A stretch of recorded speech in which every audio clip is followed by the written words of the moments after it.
મારા ઘર પાસે એક જણો છે ને ઉદાસ બેઠો હતો, બોલો ઉદાસ, પાછો ગીત ગાતો હતો, રોઈ રોઈ કોને ભળાવું. મેં કીધેલા હું થયું? મન કે હું નથી થયું એ કયો. મેં પણ થયું હું?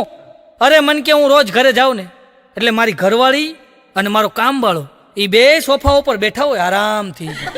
તો મેં કીધું ભાઈ એમાં હું શું કરું? 8 દિવસ ગયા ને તો ગીત ગાતો ગાતો નીકળ્યો, બોલો પાછો મોજમાં હો. મેં કીધું ઓલા ભાઈ ઓલો પ્રોબ્લેમનું શું થયું? સોલ્વ થઈ ગયો? મન કે થઈ ગયો. મેં કેવી રીતના? મન કે મેં સોફો જ વેચી નાખ્યો. સોફો હોય તો દે નહીં. એક જણો મારી પાસે મન કે નવસાદભાઈ પેલા છે ને સ્ત્રીને અબલા કહેતા, હવે સબલા કે છે, એનું કારણ હું? મેં કીધું ભાઈ મને નથી ખબર. ત્યાં એક દાદા આવ્યા. મેં કીધું દાદાને પૂછ. તો દાદાને પૂછું. એ કે દાદા પેલા સ્ત્રીને છે ને અબલા કહેતા, હવે સબલા કે છે, એનું કારણ શું? એટલે દાદાએ વ્યાખ્યા કરી. એ કે પેલા છે ને આપણે કે ઘરે પૈસા આપ્યા હોય ને ખૂટી જાય ને એટલે આપણી પત્ની એમ કે અબલા